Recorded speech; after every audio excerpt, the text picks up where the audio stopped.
Morning students, आज हम class 7 chapter 5 exercise 5.2 का क्वेश्चन नंबर 14 करेंगे।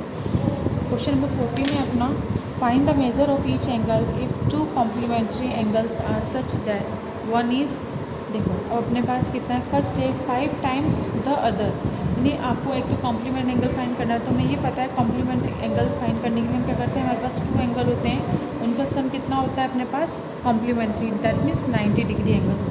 अब हम इसमें क्या बोल रहे हैं कि अगर आपका फर्स्ट एंगल x है तो सेकंड अपना कितना है 5 टाइम्स द अदर। अगर आप कोई एक एंगल को x मानते हो तो सेकंड एंगल उसका कितना टाइम्स हो जाएगा, 5 टाइम्स। तो इसको कैसे करोगे आप मानोगे let the angle is equal to x, तो अदर एंगल कितना हो जाएगा अपना, अदर एंगल्स 5x, क्योंकि इसे कितना है 5 टाइम्स है ना, अगर एक x है तो कितना हो जाएगा अपना 5x। अब हम क्या करेंगे, कॉम्प्लीमेंट्री एंगल के लिए क्या करते हैं, x plus 5x is equal to 90 degree, कितना हो जाएगा 6x is equal to 90 degree, x is equal to कितना हो जाएगा 90/6। अब ये समझ में आ रहा है ना आपको, देखो प्लस प्लस तो प्लस होता है, अब 6 इसके साथ मल्टीप्लाई में इक्वल किधर आएगा तो क्या हो जाएगा डिवाइड, अब 6 1 जा 6 और ये कितना हो जाएगा 3, 6 5 जा 30, x की वैल्यू कितनी है अगर 15, तो एक एंगल अगर 15 है तो अदर एंगल अपना कितना हो जाएगा 5x, that means 5 into 50 75 degree angle. तो आपके पास 2 कॉम्प्लीमेंट्री एंगल होंगे, एक तो 75 और एक 50, तो 2 एंगल आपके हो जाएंगे, आंसर आ जाएगा। इसके बाद इसका b है, इसमें 8 टाइम्स है तो वही एक x प्लस और एक 8x कर दोगे तो 9x हो जाएगा इस तरीके से ना, और 9 का डिवाइड करोगे जब 90 में 10 हो जाएगा, तो एक तो 10 हो जाएगा और एक 80 एंगल हो जाएगा। इसी तरीके से c करोगे हाफ द अदर, जिस तरह से इधर 5 टाइम्स हो रहा है वो हाफ हो जाएगा। तो आप इसके b और c आपको होमवर्क में करना है। अब करेंगे हम क्वेश्चन नंबर 15। अब दो क्वेश्चन नंबर 15 आप बुक में देखना।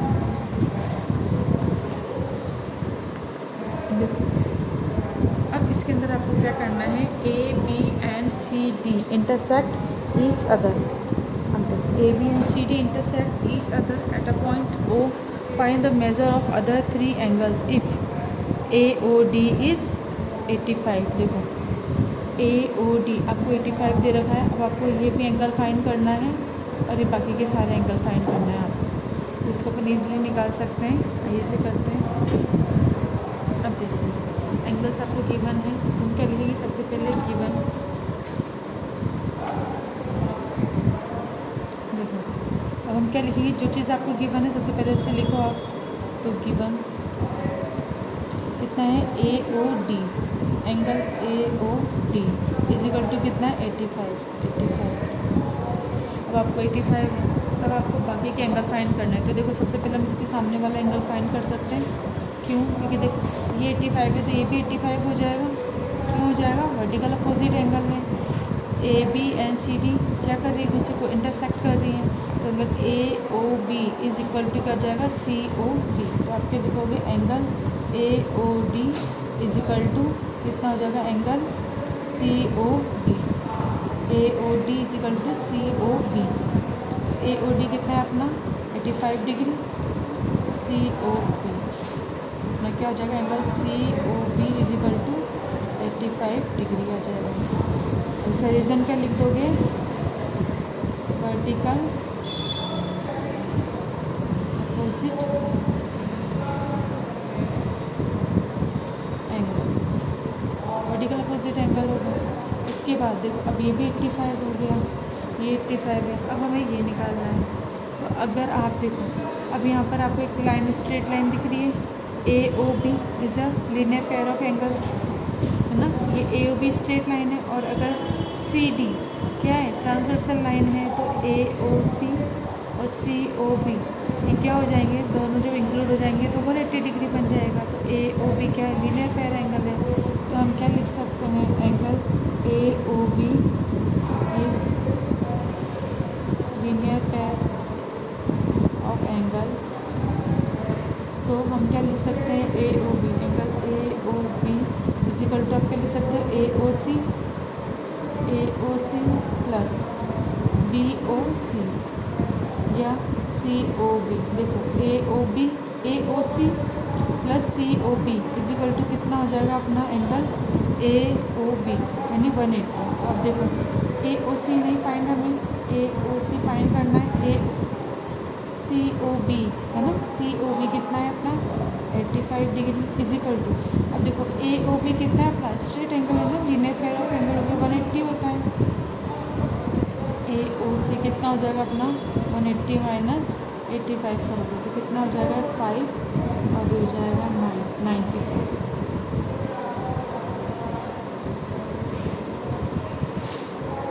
ये करो देखने दो, ये 5 हो गया और 9 10 11 12 ठीक है ना 95। तो आप इस तरह लिख लो 95 डिग्री। अब इसको चेक भी कर लो चाहो तो, देखो 5 5 10 और ये 180 हो जाएगा, डेट मीन्स सही है।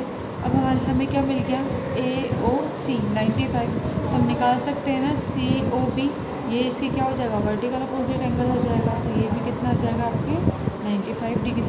तो आप क्या लिख दोगे इसके बाद, तुमने AOC बराबर DOB vertical opposite angle,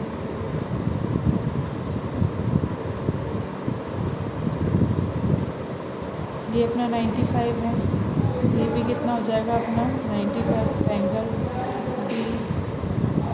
DOB is equal to कितना आ जाएगा 95 डिग्री। तो इस तरीके से अपन ने ऑल 3 एंगल्स फाइंड कर लिए हैं।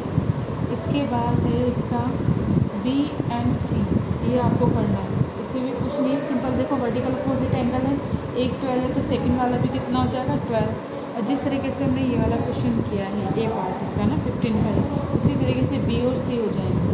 इसके बाद है अपना 16 देखिए आप, 16 क्वेश्चन में क्या है आपको, with reference to the given figure fill the box in the following statement. अब आपको ये जो बॉक्स है ना ये फिल करना है, तो आप क्या करोगे इसको बुक में कर लेना है ना, कॉपी में करने की ज़रूरत नहीं है। देखो vertical opposite angle POS is, तो PO का है अपना Q है ये है ना PQS। अब देखो PQS के वर्टिकल अपोजिट एंगल क्या है, इसकी सामने वाली ये है ना TQR। तो देखो अगर RQT बोलेंगे तब भी सही है, TQR बोले तब भी सही है, तो कितना हो जाएगा अपना PQS है ना, तो कितना हो जाएगा TQR एंगल। इस तरीके से अब देखो आपको दो लेंथ ऑफ लाइन्स दे रखे हैं, from the pair of linear angles with PQS। अब आपको ये दे रखा है, तो देखो अब इसके साथ लीनियर पेयर को यहाँ बन रहे हैं PQS के साथ, तो ये बन रहा है ना एक तो PQT, और अगर हम एक लीनियर पेयर ऐसे बनाएंगे तो SQR बन जाएगा। ठीक है, तो इसका लीनियर पेयर क्या हो जाएगा, एक तो आप ये लिख सकते हो PQT, क्या लिखोगे आप PQT एंगल, और या तो ये एंगल तो ये लीनियर पेयर बन जाएगा, या फिर ये इधर भी आ रहा है तो SQR, या फिर हम क्या लिख देंगे SQR। इन दोनों से हमारे क्या बन जाएगा, ये लीनियर पेयर बन जाएगा। इसके बाद देखो इफ़ SQR 92, तो PQS कितना हो जाएगा आपका, ये आप क्या करोगे, देखो यहाँ से यहाँ तक ये क्या है अपना, ये लीनियर पेयर है ना, तो ये कितना हो जाता है अपना 180, तो ये 92 है, तो 180 में से 92 माइनस करोगे तो इसकी वैल्यू आ जाएगी अपने पास। तो देखो आप डायरेक्टली यहाँ पे क्या करोगे, 180 माइनस 92 करो, कितना हो जाएगा 8, और इससे 1 हो जाएगा 8 हो जाएगा 88, कितना हो जाएगा आपका 88। तो अब देखो SQR, तो PQS कितना हो गया 88, अब TQR कितना हो जाएगा, देखो ये 88 है ना, तो ये इसके वर्टिकल अपोजिट एंगल है, ये 88 है, तो ये भी कितना हो जाएगा अपना 88 वर्टिकल अपोजिट एंगल।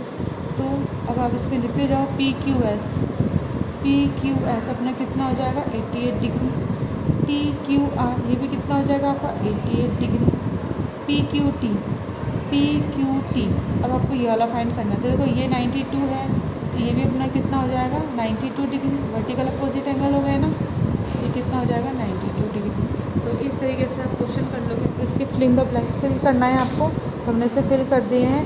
अगर आप इसको बुक में कर रहे हो ना, ऐसे कॉपी में करोगे ना अब इसको, तो इन सब के रीज़न लिखना, फिर जैसे ये क्या है आपस में वर्टिकल अपोजिट एंगल है, ये वाला और ये वाला, ये दोनों भी आपस में क्या है, वर्टिकल अपोजिट एंगल है। तो आपको इस तरीके से करना है। तो अपनी एक्सरसाइज कंप्लीट हो गई है ये वाली। देखिए अब हम आगे इंट्रोडक्शन पढ़ेंगे 5.2 5.3 के 5.2 अपनी कंप्लीट हो गई है। 5.3 का इंट्रोडक्शन है। इसमें आपको क्या करना है, transversal pair of angles find करने हैं। तो देखो अब पेयर ऑफ लाइन क्या होती है, सबसे पहले आप ये जानो, एक तो इंटरसेक्ट लाइन होती है, एक पैरेलल लाइन होती है। तो इंटरसेक्ट,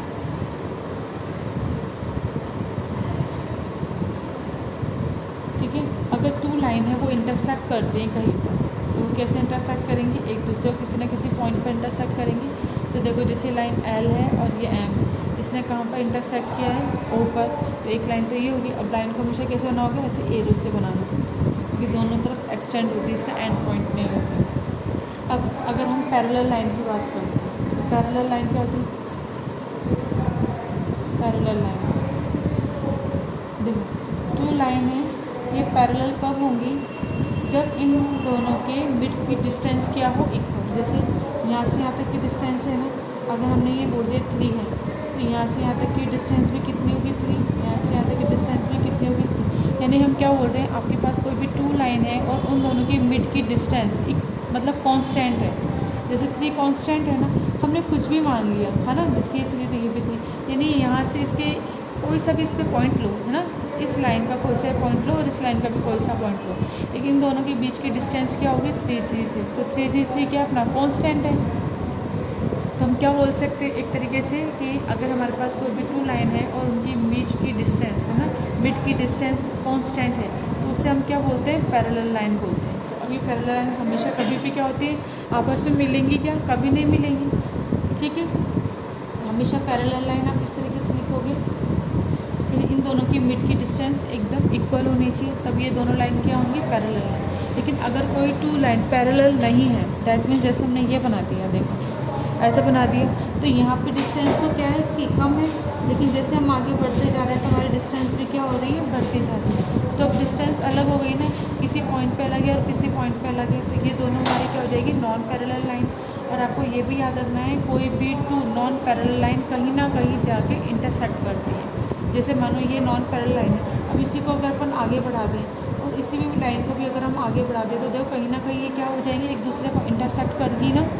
अब इस पॉइंट पर इंटरसेक्ट करेगी, यानी कि आपको क्या करना है, कोई भी नॉन पैरेलल लाइन अगर आप ड्रॉ करते हो तो वो कहीं ना कहीं किसी न किसी पॉइंट पर इंटरसेक्ट करती है। तो पैरेलल लाइन में मिड की डिस्टेंस इक्वल होती है, नॉन पैरेलल लाइन क्या होती है, में मिड की डिस्टेंस इक्वल नहीं होती है, और ये कहीं ना कहीं आगे जाके किसी ना एक पॉइंट पर आपस में एक दूसरे को इंटरसेक्ट करती है। देखो इसके बाद है, अगर हम कोई भी टू लाइन ड्रॉ करते हैं, अगर वो हमने कोई भी टू लाइन ड्रॉ की है, अभी ज़रूरी नहीं पैरेलल हो, लेकिन उसको अगर एक थर्ड लाइन इंटरसेक्ट करती है, तो इस थर्ड लाइन को हम क्या बोलते हैं, ट्रांसवर्सल लाइन। यानी क्या है, transversal line other to line है, जैसे एल और एम, और ये कितने हो गए हमारी एम। तो एल एम लाइन को एन लाइन इंटरसेक्ट करती है, तो डिस्ट्रिक्ट पॉइंट पे इंटरसेक्ट करती है। देखो ये यहाँ पर अलग कर रही है, यहाँ अलग कर रही है ना, तो अलग अलग पॉइंट पर अगर इंटरसेक्ट करती है तो इस लाइन को हम क्या बोलते हैं, ट्रांसवर्सल लाइन बोलते हैं। अब इसके बाद आपको ट्रांसवर्सल समझ में आ गया, पैरेलल लाइन समझ में आ गई। पैरेलल लाइन में क्या होता है, ऐसी लाइन जब दोनों के बीच की डिस्टेंस हमारी क्या हो, इक्वल। इंटरसेक्ट लाइन जब दो लाइन एक दूसरे को कट करें। ट्रांसवर्सल लाइन जब कोई भी टू पैरेलल लाइन है या नॉन पैरेलल लाइन हो, अब देखो 2 हो सकती है, 3 हो सकती हैं। अब इतनी सारी लाइन है, उसको एक लाइन ने कट कर दिया, तो अलग अलग पॉइंट पर कट किया है ना, तो देखो इस अदर पॉइंट पे इंटरसेक्ट कर रही है, तो इन सब लाइन, इस लाइन को हम क्या बोलेंगे, ट्रांसवर्सल लाइन बोलेंगे। तो ये वाली लाइन एल हमारी क्या होगी, ट्रांसवर्सल लाइन होगी। अब हम फाइंड करेंगे angle made by a transversal, यानी कोई भी अगर एक ट्रांसवर्सल लाइन है तो उससे एंगल्स कितने कितने तरीके अलग अलग तरीके से बनते हैं। देखो सबसे पहले अगर हम बात करते हैं, फर्स्ट है अपना एक्सटीरियर एंगल।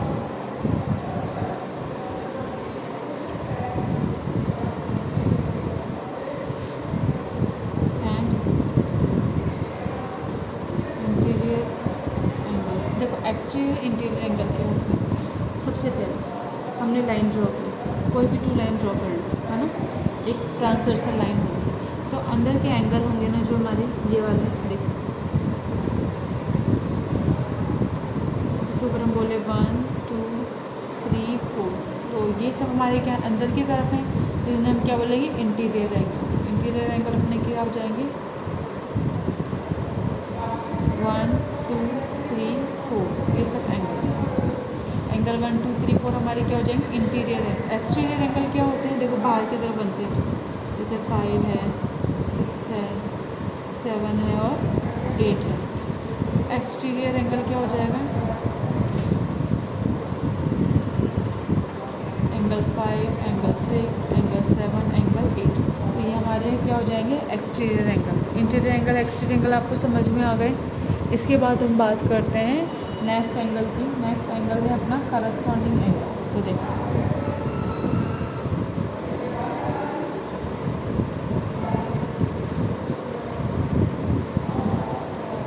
करस्पॉन्डिंग एंगल क्या होते हैं इसे समझिए।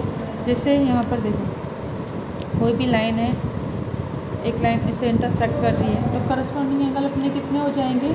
जैसे देखो अगर हम इसकी बात करते हैं और इसकी बात करते हैं, है ना, तो अगर हम यहाँ पे लिखते हैं 1, यहाँ लिखते हैं 2, तो 1 और 2 हमारे क्या हो जाएंगे करस्पॉन्डिंग एंगल हो जाएंगे। उसी तरीके से अगर आप यहाँ की बात करो तो देखो यहाँ वाले ये दोनों एंगल भी करस्पॉन्डिंग हो जाएंगे। अगर हम ऐसे बात करें ना इस एंगल की इस एंगल से, तो ये भी एक दूसरे की क्या हो जाएंगे करस्पॉन्डिंग से 3 और 4 है। यानी एक तरीके से आप ऐसे समझो जैसे अपन सीढ़ी उतरते हैं ना, पहले स्टेप यहाँ रखेंगे उसके बाद यहाँ रखेंगे, या फिर अपन जैसे यहाँ से चढ़ रहे हैं ना, उतर रहे हैं, ऊपर थे नीचे आ रहे हैं, तो एक स्टेप के बाद यहाँ पर आ जाएंगे। तो 1 और 2 ये दोनों क्या हो जाएंगे हमारे पास करस्पॉन्डिंग एंगल। एंगल 1 एंगल 2 ये क्या होंगे हमारे करस्पॉन्डिंग एंगल। उसी तरीके से 3 और 4 है ना।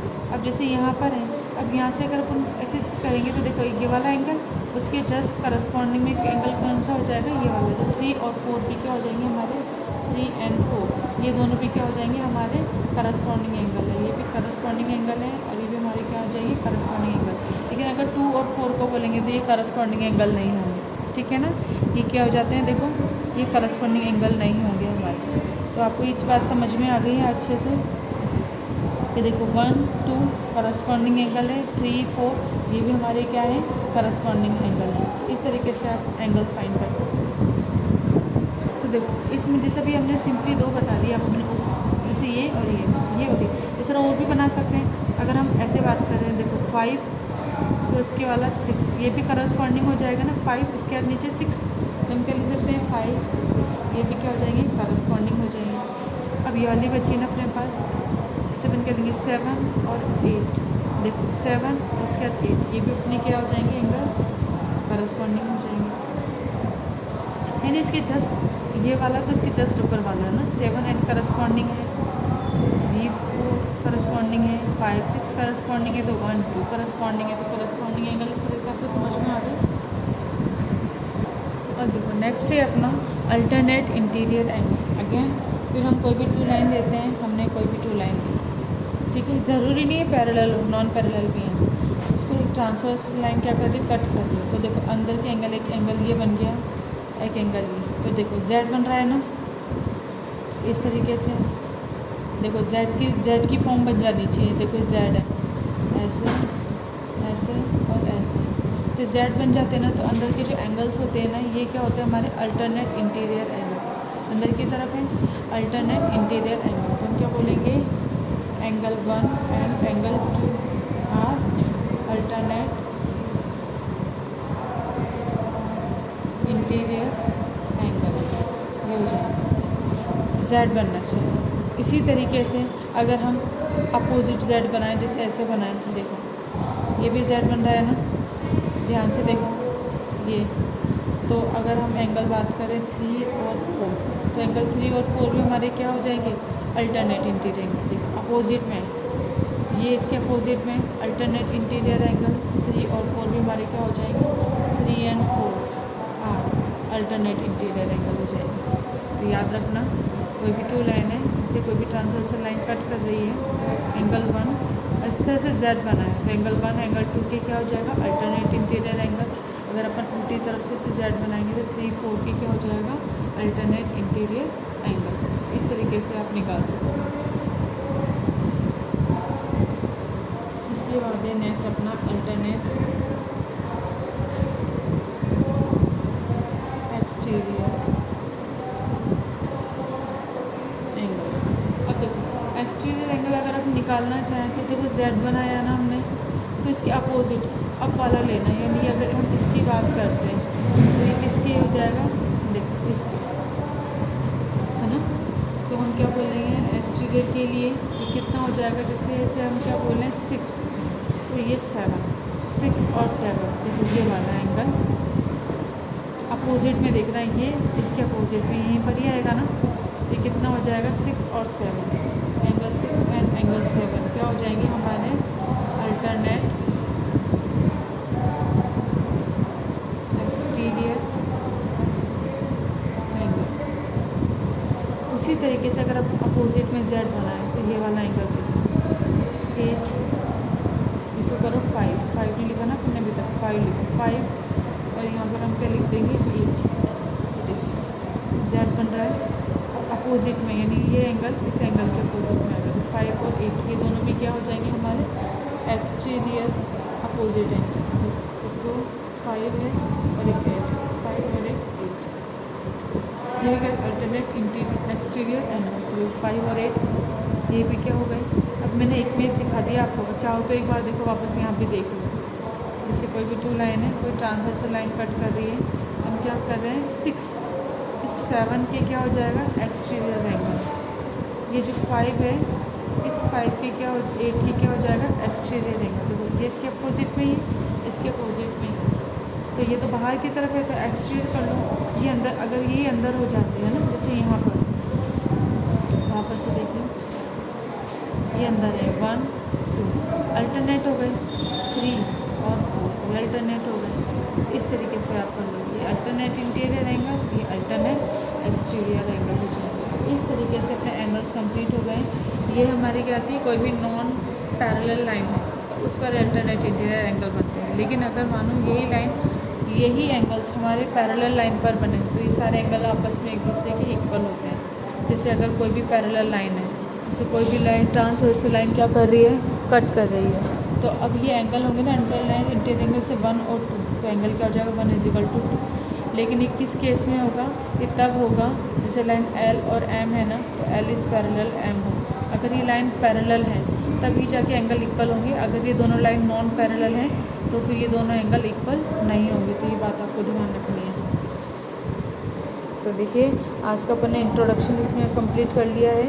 इसके बाद हम इसकी एक्सरसाइज करेंगे। और देखो एक्सरसाइज 5.3 है आपके पास, identify the transversal if any in the following figure. अब आपको बताना है इसमें ट्रांसवर्सल लाइन कौन सी है। तो देखो ट्रांसवर्सल लाइन क्या होती है कि आपको 2 लाइन को जब इंटरसेक्ट करती है तो अलग अलग पॉइंट पर इंटरसेक्ट करती है। लेकिन अगर हम यहाँ बात करें तो देखो 2 लाइनें इंटरसेक्ट कर रही है और एक ही पॉइंट पर दोनों को वो क्या कर रही है, इंटरसेक्ट कर रही है। तो ये तो एक ही पॉइंट मिला, तो ये ट्रांसवर्सल लाइन होगी क्या, ये ट्रांसवर्सल लाइन नहीं होगी। देखो आपको क्या चीज़ ध्यान रखनी है कि कोई भी लाइन है अपनी, ठीक है, कोई लाइन अदर इंटरसेक्ट करती है तो इसे ट्रांसवर्सल हम कब बोलेंगे, इसको ट्रांसवर्सल हम कब बोलेंगे जब ये लाइन ना इन दोनों लाइन को अलग अलग पॉइंट पे क्या करेगी, कट करेगी। लेकिन अगर आपके पास ऐसा होता है कि आपने ये दोनों लाइन ऐसे कट कर दी और यहीं से आपने एक line second line pass out कर दी, ठीक है, तो अब क्या है ये दो अलग अलग लाइन है और थर्ड लाइन इसको क्या कर रही है, इंटरसेक्ट कर रही है लेकिन एक ही पॉइंट पर, तो ये ट्रांसवर्सल लाइन नहीं होगी। तो उसी तरीके से जब आप इसमें देखोगे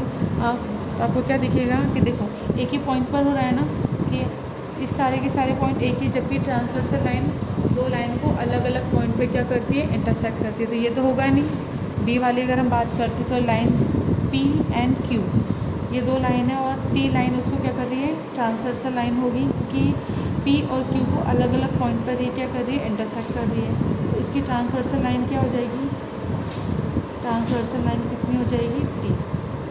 अब यहाँ पर बात करो तो देखो ये लाइन है ए एंड पी और एक्स एंड वाई, ये लाइन है। तो देखो एक्स और वाई लाइन ए इसको अलग अलग पॉइंट पे इंटरसेक्ट कर रही है, एक्स और वाई को, देखो एक्स को यहाँ पर, वाई को यहाँ पर इंटरसेक्ट कर रही है। तो ट्रांसवर्सल लाइन ए तो हमारे पास क्या हो गई, ट्रांसवर्सल लाइन की बात करें तो ए तो हमारे पास ट्रांसवर्सल लाइन हो जाएगी। लेकिन पी होगी क्या, नहीं होगी ना, क्योंकि देखो एक्स और वाई जहाँ पर कट हो रहे हैं वहीं पर अब इसने क्या करा है, पी ने भी कट कर दी, यानी कि पी ट्रांसवर्सल लाइन नहीं होगी। क्यों नहीं होगी, क्योंकि एक्स और वाई के इंटरसेक्ट पॉइंट क्या हो जाएंगे, सेम हो जाएंगे, और जबकि एक ही नहीं होने चाहिए क्या होने चाहिए, ये जो P है x और y को अलग अलग पॉइंट पर क्या करनी चाहिए, कट करनी चाहिए, इंटरसेक्ट अलग अलग पॉइंट पे करनी चाहिए, जबकि यहाँ पे एक ही पॉइंट पे कर रही है, इसलिए P हमारा ट्रांसवर्सल लाइन नहीं होगा, लेकिन A को हम क्या बोल देंगे, A हमारी ट्रांसवर्सल लाइन होगी।